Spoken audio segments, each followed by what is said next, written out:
लगता है कि साल 2026 के बंगाल विधानसभा चुनाव से पहले शरद पवार की पार्टी एनसीपी भी पश्चिम बंगाल में किस्मत आजमाने जा रही है, क्योंकि इनके Bengal youth working president Arsalan Khalid लगातार एनसीपी पार्टी की विस्तार का काम कर रहे हैं। नॉर्थ बंगाल से लेकर साउथ बंगाल सभी जगह इनका दौरा हो रहा है और अब इसी कड़ी में इन्होंने शाहबाज हुसैन को एनसीपी पार्टी का बंगाल यूथ का उपाध्यक्ष नियुक्त कर लिया है। कल शाम हावड़ा के काशीपाड़ा के पास हुए कार्यक्रम में अरसलन खालिद ने न सिर्फ शाहबाज हुसैन और उनके साथियों को एनसीपी पार्टी में वेलकम किया, बल्कि पश्चिम बंगाल के यूथ विंग के वाइस प्रेसिडेंट का पद भी दिया। इस अवसर पर उनका कहना था कि आने वाले दिनों में और भी लोग उनकी पार्टी से जुड़ेंगे। इसी के साथ उनका मानना था कि बंगाल के युवा बदलाव चाहते हैं, क्योंकि आए दिन जो घटनाएं हो रही है उससे बंगाल का युवा आहत है और अब वो राजनीति में बदलाव देखना चाहता है। वहीं उन्होंने कालीगंज बॉम्ब कांड और कस्बा गैंग रेप मामले में भी निंदा की और जोर देकर कहा कि इन मामलों में जो भी दोषी उनके खिलाफ सख्त से सख्त कार्रवाई होनी चाहिए। एनसीपी जो पार्टी है वो शरद चंद्र पवार जी की पार्टी है और ये पार्टी महाराष्ट्र बेस्ड पार्टी है। महाराष्ट्र में इन्होंने हमेशा लोगों की उन्नति के लिए, लोगों के भलाई के लिए काम किया है। आपको ये पता होगा कि जो शरद चंद्र पवार जी की जो कॉन्स्टिट्यूंसी है वो इंडिया में नंबर 1 कॉन्स्टिट्यूंसी है डेवलपमेंट में। तो उन्हीं के विचारों के साथ, उनके ही आदर्शों के साथ पवार साहब ने हमको ये जिम्मेदारी दी। फैद अहमद जो हमारे नेशनल प्रेसिडेंट है यूथ के, उन्होंने मुझे ये जिम्मेदारी दी कि बंगाल में अब हम लोग जो बंगाल में आज जो लोगों को विकल्प नहीं मिलता है कि जैसे टीएमसी है तो टीएमसी का विकल्प अगर कोई खोजते हैं, तो हम लोग कोशिश कर रहे हैं कि युवाओं के जो मुद्दे हैं, युवाओं के रोजगार, युवाओं को जहाँ स्पेस नहीं मिल रहा है, युवाओं को जहाँ हक नहीं मिल रहा है, वो दिलवाने के लिए पवार साहब ने मुझे यहाँ अपॉइंट किया एज ए स्टेट प्रेसिडेंट। और मैं अपनी पूरी कोशिश कर रहा हूँ कि वो पवार साहब की जो विजन है, जो एक प्रदेश चलाने का जो विजन है, मैं उस विजन पे काम करूं। और धीरे धीरे लोग जुड़ रहे हैं, लोग पवार साहब के विजन पे जुड़ रहे हैं और आप आने वाले वक्त में देखिएगा कि शरद चंद्र पवार जी की पार्टी एनसीपी पार्टी बंगाल में एक प्रमुख पार्टी बन के उभरेगी। देखिए, जैसे कि आपको पता है कि हमारी पार्टी नई पार्टी है, यहाँ पे अभी वो इन्वॉल्व हो रही है और जो भी अहम मुद्दे हैं बंगाल में, जैसे आपने देखा होगा कालियागंज में जो तमन्ना खातून का जो मर्डर हुआ, उसमें मैं वहां पहुंचा, वहां के लोगों से मिला। खिदिरपुर में जो आग लगी मैं वहां पहुंचा। उसके बाद मैं डिस्ट्रिक्ट टूर्स कर रहा हूँ, लोगों को इस पार्टी से जोड़ रहा हूँ। तो आने वाले वक्त में जब हम लोग रोड पे भी उतरेंगे, संघर्ष भी करेंगे और मुझे पूरा विश्वास है कि बंगाल की जनता हमारी पार्टी को स्वीकार करेगी। और पवार साहब की जो लीडरशिप है, पवार साहब का जो विजन है, वो विजन ममता जी के विजन या और जो विजन है उससे बहुत ज्यादा है और बहुत अच्छा है। तो उस विजन पे बंगाल के लोग जुड़ेंगे और आने वाले समय में विधानसभा चुनाव है। और जब हमारा पहला प्रोग्राम हुआ था युवा मंथन, वो प्रोग्राम सीरीज प्रोग्राम है, तो उन्होंने उस प्रोग्राम में हमारे नेशनल प्रेसिडेंट जनाब फैद अहमद साहब ने ये अनाउंस कर दिया था कि हमारी पार्टी विधानसभा चुनाव लड़ेगी। कैसे लड़ेगी उसका स्वरूप लीडरशिप डिसाइड करेगी। तो हम लोग उस तैयारी को लेके मैदान में उतरे हैं, युवाओं को जोड़ रहे हैं, युवाओं के मुद्दे को उठा रहे हैं और आने वाले वक्त में ये जो पार्टी है एक प्रमुख पार्टी बन के उतरेगी, ये मेरा भरोसा है। जैसा देखिए, सेंट्रल में जब आपने ये बात उठाया तो सेंट्रल में तमाम जितनी अपोजिशन की पार्टी है सब इंडिया अलायंस के अंदर है, बट स्टेट की जो राजनीति होती है वो अलग होती है। मैं ये नहीं कह रहा है कि आने वाले समय में हो सकता है कि हम लोग अलायंस हो, किसी के साथ हम लोग साथ में जुड़ के लड़े, तो वो तो स्वरूप लीडरशिप डिसाइड करेगी। हमारा काम है कि हमारी इस पार्टी को उस मुकाम पे लाके खड़ा करना है कि लोग इस पार्टी पे भरोसा करें और जो भरोसा, जो प्रॉब्लम्स लोग दूसरी पार्टी से झेल रहे हैं, वो एक विकल्प बन के हमको एनसीपी को यहाँ रेडी करना है। बाकी उसको हमें अकेले लड़ना है, किसके साथ लड़ना है, ये स्वरूप लीडरशिप डिसाइड करेगी, वो मैं डिसाइड करने वाला कोई भी नहीं। देखिए, कुछ महीनों पहले ही बंगाल में जो ये आरजी कर वाली घटना हुई, उससे बंगाल सहम सा गया था।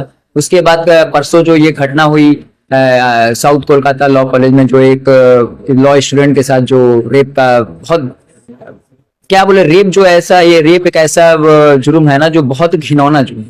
तो मेरा एक बात कहना है कि जो आर्टिकल हुआ उसमें जो भी ऊपर नीचे हुआ, जिसकी वजह से लोगों का भरोसा अगर सरकार से उठा है, तो मैं तो बस एक ही दरख्वास्त करूंगा कि रेप के जो मुद्दों में राजनीति नहीं करनी चाहिए। रेप का मुद्दा ऐसा है कि किसी का परिवार उजड़ जाता है, किसी की माँ बहन बेटी की इज्जत पे हाथ आई है, तो हमें सबको मिल के हमें ये खड़ा होना है और हमें ये देखना है कि वो दोषी को सजा कैसे मिले। मैं सरकार से यही अपील करूंगा कि जो भी इसके दोषी है उसको कड़ी से कड़ी सजा मिले, क्योंकि उससे लोगों का भरोसा फिर से सरकार पे आएगा, लोगों का भरोसा लॉ एंड ऑर्डर, और जो लॉ एंड ऑर्डर का जो सिचुएशन है बंगाल में, वो मुझे लगता है कि कहीं ना कहीं बहुत ढीला चल रहा है। कि आपने देखा कालियागंज हुआ, उसके बाद ये हुआ, तो ये सब चीजें खराब चल रही हैं। तो मैं दरख्वास्त करूंगा लोगों से कि चीजें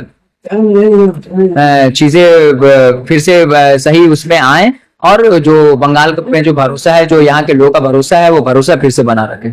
कल जैसे ही मुझे पता चला, मैं कस्बा पुलिस स्टेशन गया, वहां के ऑफिशियल से बात किया, और कल हम लोग एक प्रोटेस्ट रैली का परमिशन मांग रहे हैं, लेकिन अभी भी वो परमिशन अलॉट नहीं हो रहा है। दो अदर्स पार्टी परमिशन कर लेती है, कोई भी प्रोग्राम का तो उन्हें परमिशन मिल जाता है, लेकिन एनसीपी जब इस मुद्दे पे परमिशन लेना चाह रही है तो उन्हें कहा जा रहा है कि 15 दिन पहले परमिशन लीजिए। रेप किसको पता कि कब हो जाए। अगर रेप हुआ, हम तो यहाँ पे कोई राजनीति करने नहीं आए हैं, हम तो उस पीड़िता के आवाज उठाने आए, हमें तो वो करने दीजिए। और हम ये कर रहे हैं कि पब्लिक प्रॉपर्टी डैमेज कर, हम तो एक पीसफुल प्रोटेस्ट करना चाह रहे हैं। आप बोलिएगा तो मैं आपको लेटर दिखला दूंगा, लेकिन प्रशासन की तरफ से हमें 0% सपोर्ट मिल रहा है। तो ये जो चीजें हैं, अपोजिशन की आवाज को दबाना, ये बंगाल में कम होनी चाहिए, क्योंकि अपोजिशन है तो सरकार है, और हेल्दी डेमोक्रेसी का मतलब होता है अपोजिशन होना, कि अगर कुछ सरकार में खामियां है, सरकार में गलतियां है, तो अपोजिशन को उठाएंगी। और मैं चाहता हूं कि अगर ये परमिशन नहीं भी मिलेगा तो मैं ये प्रोग्राम करूंगा, क्योंकि इसमें पीड़िता का है, पीड़िता को इंसाफ दिलाना ही हम लोग का सबसे पहला प्रायोरिटी रहेगा। सबसे पहली बात तो यहाँ पे जितने भी मेरे भाई और दोस्त हैं और जो मीडिया टीम है, उनको मेरा नमस्कार। मेरा नाम मोहम्मद शहबाज हुसैन है, और ये एनसीपी पार्टी शरद जी की पार्टी है, और हमारी लीडर सुप्रिया सूले जी, फहाद अहमद जी, और हमारे स्टेट के यूथ प्रेसिडेंट अरसलान खालिद जी ने मुझे ये मौका दिया है कि मैं यहाँ के युवाओं के लिए, अपने स्टेट और अपने डिस्ट्रिक्ट के युवाओं के लिए कुछ कर सकूं। ये मुझे मौका मिला है, तो उसका मैं पूरा से पूरा जितना हो सकेगा अपना हार्डवर्क करके उसको अच्छे से निभाऊंगा। और रही बात ये एनसीपी ज्वाइन करने की, तो ये पार्टी यहाँ स्टार्ट ही हुई है यूथ विंग से। तो एज अ यूथ विंग हमारा बहुत सारा इशू है यहाँ वेस्ट बंगाल में, जो ये पार्टी हम लोग का सॉल्व कर सकती है। तो बेसिकली हमारा यही मुद्दा है, इसलिए हम लोग यूथ एक जुड़ रहे हैं। बहुत सारे लगभग 20 से 30 लोगों को आज मैंने टीम ज्वाइन करके अपना ये एनसीपी ज्वाइन किया है, और हम लोग चाहेंगे कि जितना से जितना हो सके हम लोग मिलके यहाँ के युवाओं के लिए काम करें।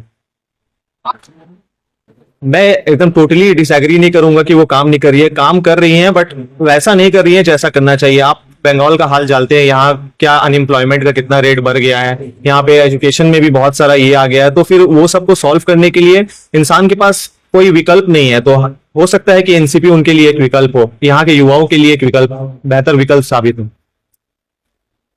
यहाँ के जो यूथ है, यहाँ के जो लड़के हैं, उन्होंने टीएमसी भी देखा है, बीजेपी भी देखा है, और कांग्रेस को भी देख लिया है, कांग्रेस का क्या हाल चल रहा है अभी। तो यहाँ पे एक बेहतर विकल्प नहीं है यहाँ के युवा के लिए। तो मैं आशा करूंगा, और हम लोग मिलकर वैसा काम करेंगे कि यहाँ के युवाओं को एक विकल्प मिले, और हम लोग बेहतर से बेहतर पार्टी बन के बंगाल में अपनी सरकार बनाए। तो मैंने जब आरजीकर वाली घटना हुई थी, तो उस टाइम में मैं एक जर्नलिस्ट था, मैंने खुद ग्राउंड वर्क वहां किया है। मैंने वहां के बच्चों से, वहां के जो स्टूडेंट्स है, उनसे पूछा था क्या क्या वहां पे कमी मिल रही है, क्या क्या चीज वहां पे ये नहीं आ रहा। सबसे बड़ा चीज यही आया कि युवाओं को सही सिक्योरिटी नहीं मिल पा रहा है। सर, प्रशासन जो है वो सही सिक्योरिटी नहीं दे पा रही है, जिसके कारण ये सब आज हो रहा है। और सिंपल सी बात है, अगर अपने देश में कोई लड़कियां या नारी या बेटी या सेफ नहीं है, तो माँ बाप उनको बाहर ही भेजेंगे पढ़ने के लिए, अगर अपने देश में ये सेफ नहीं है तो। देखिए, जैसा कि हमारे प्रेसिडेंट ने आपको बताया ही है कि हम लोग कल ही एक प्रोटेस्ट करने वाले हैं। हम लोगों ने उसके लिए अप्लाई भी किया है, वहां पे लेटर दिया है, बट अभी तक उसका अप्रूवल आया नहीं है, जो कि ऐसा नहीं होना चाहिए। देश में सबको बोलने का हक होना चाहिए। और एज अ युवा हम लोग कोई पार्टी का ये तो नहीं कर रहे हैं, हम लोग एक रेप के खिलाफ आवाज उठा रहे हैं, उससे जुड़ रहे हैं, उसके अगेंस्ट लड़ रहे हैं, तो हम लोग को अप्रूवल देना चाहिए था।